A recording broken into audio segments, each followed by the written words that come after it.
एक बार पुनः शासन प्रशासन मंत्री मुख्यमंत्री को घेरने का किया ऐलान। बाढ़ प्रभावित गांव की समस्या को गंभीरता से लेते हुए शासन प्रशासन व जनप्रतिनिधियों ने यदि गंभीरता से नहीं लिया तो परिणाम होंगे गंभीर। ये बातें बाढ़ प्रभावित गाँव के लिए सैकड़ों प्रदर्शन, जल सत्याग्रह, यहाँ तक जान की बाजी लगा चुके समाज सेवी सुदामा जी ने कही है। ज्ञात हो कि उनके संघर्षों की वजह से घाघरा तट पर बसे गांव की सुरक्षा हेतु ड्रेजिंग व बोल्डर से पैचिंग जैसे कार्य कराने का प्रशासन दिवस हुआ था।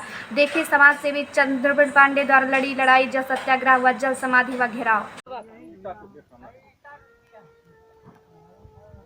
आप देख रहे हैं कि अभी कल जल सत्याग्रह के दूसरे दिन यहाँ जिलाधिकारी महोदय आए और पत्थर गिराने के नाम पर उन्होंने कहा कि पत्थर गिराया जाएगा, डूब जाएगा। हमने कहा कि यह पता चले कि काम होगा, आप 1-2 ट्रक पत्थर गिरवा दीजिए। अपने वादों पे वो खरे उतरे, 2 ट्रक नहीं लेकिन 3-4 ट्राली पत्थर गांव में आया। लेकिन पत्थर गिराने से वो मना कर रहे थे कि पत्थर डूब जाएगा, नदी हट जाएगी, तब हम ठोकर बनवाएंगे। मैं जानना चाहता हूं, पत्थर डूब जाएगा तो जो ईंट गिरवा रहे हैं ये क्या नहीं डूबेगा? मेरा आज पुनः शासन से मांग है कि जो भी काम करना है अस्थायी कीजिए। मुख्यमंत्री महोदय को कल यहाँ ला करके विशेष पैकेज लेकर कीजिए, लेकिन गांव वालों को गुमराह करने का काम न कीजिए। ये ईंट मैं 1 महीने से कह रहा हूँ, जिस दिन प्लास्टिक की बोरी सड़ जाएगी उस दिन यह ईंट नदी की धारा में बह जाएगा। इससे गांव की सुरक्षा होने वाली नहीं है। गांव वालों को गुमराह न किया जाए, क्योंकि जब तक मैं जीवित हूं मैं गुमराह करने नहीं दूंगा। समाज सेवी चंद्रबीर पांडे ने शासन सत्ता पर शिथिलता का आरोप लगाने के साथ साथ मामले की गंभीरता पर चुप्पी साधे विपक्षी दलों को घेरते हुए कहा कि इसके पीछे जनता भी कम जिम्मेदार नहीं है। वो चुनाव में धन बली व दल बली प्रत्याशियों के पीछे घूमने लगती है, 5 साल न्याय दिलाने वाले को भूल जाती है। किंतु इस विषम परिस्थिति में हम अपने धर्म का पालन करते हुए पीड़ितों के न्याय की लड़ाई लड़ेंगे। देखें क्या कहा समाज सेवी ने। हमने बचपन में एक कहानी सुनी है कि एक संत नदी में स्नान कर रहे थे और स्नान करते समय एक बिच्छू नदी में बहती जा रही थी, तो उन्होंने उसे हाथ से उठा करके किनारे लगाना चाहा। बार बार महात्मा जी उस बिच्छू को हथेली पे रख के बाहर रखने का प्रयास करते थे और बार बार वो डंक मारती थी।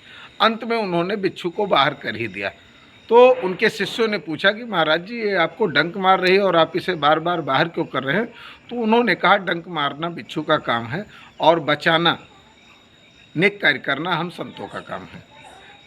मैं इस उदाहरण को इसलिए दे रहा हूं क्योंकि जिस तरीके से विगत 2 दशकों से मैंने जनहित के अनेक समस्याओं का समाधान कराया, यहाँ तक कि तमाम समस्याओं का सूबे स्तर पर मैंने निदान कराया। वर्ष 2003 तक स्कूलों के मान्यता का रिन्यूअल होता था और मैंने उस रिन्यूअल की व्यवस्था को समाप्त कराने का काम किया। 2018 में प्रस्तावित स्टाम्प ड्यूटी शुल्क जो कि 550% बढ़ना था, उसे मैंने समाप्त कराने का काम किया।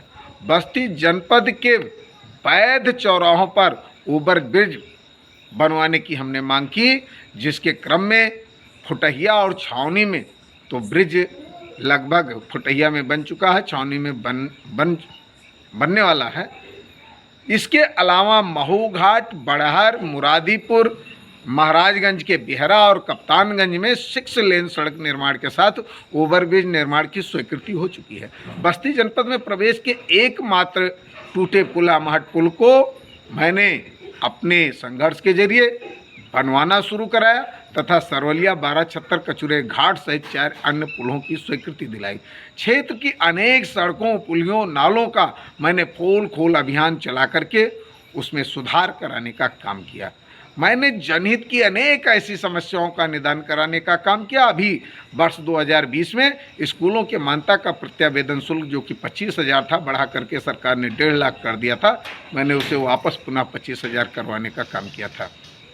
बस्ती जनपद जो कि पूर्वांचल का घाघरा से सबसे प्रभावित गांव है, यहाँ के गांवों को, तटबंध विहीन गांवों को सुरक्षित कराने हेतु, जो बांध की सुरक्षा हेतु और गांव की सुरक्षा हेतु मिट्टी और ईंट के रोड़े से सुरक्षा कार्य किया जाता था, मैंने लड़ाई लड़के प्रशासन को बोल्डर की पैचिंग और बोल्डर के ठोकर बनाने के लिए विवश किया तथा नदी की धारा मोड़ने के लिए, ड्रेजिंग करने के लिए भी विवश करने का काम किया।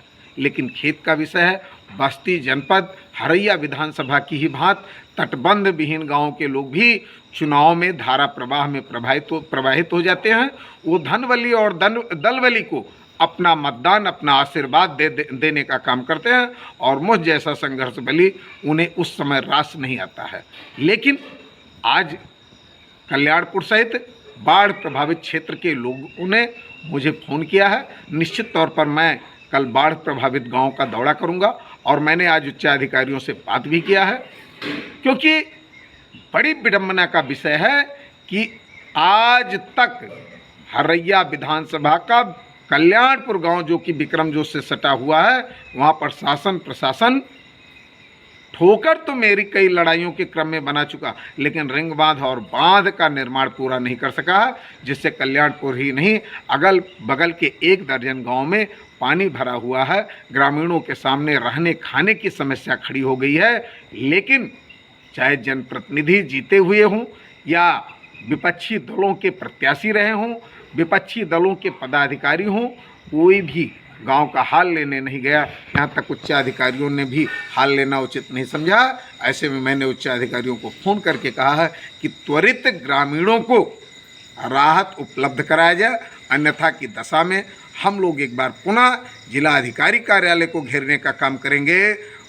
बस्ती जनपद में आने वाले किसी भी मंत्री और मुख्यमंत्री को घेरने का काम करेंगे, क्योंकि ये बड़ी विडंबना का विषय है कि 70 के दशक में यहाँ के पूर्व विधायक सुखपाल पांडे ने जिस 25 किलोमीटर बीडी बांध का निर्माण कराया, उसमें से महज 8 किलोमीटर का अपूर्ण एलवी बांध आज तक भी 2 किलोमीटर अपूर्ण है। मैं चंद्रमणि पांडे, 307 विधानसभा हरैया।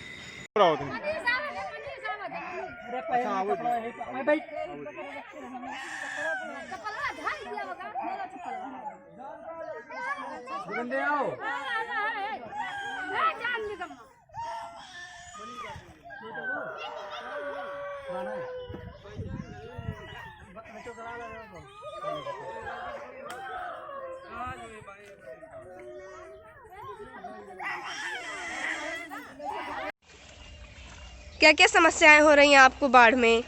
घर में पानी भरा रहा है, कहूँ खौर नहीं बाटे।